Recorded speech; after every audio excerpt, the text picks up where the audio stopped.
உன்னை மறந்தல்லோ புழுத்த மரமானேன். தன்னை மறந்தார்க்கு தாய் தந்தை இல்லையடி.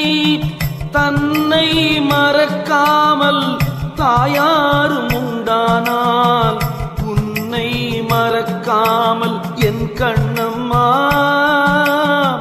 ஒத்திருந்து வாழேனோ.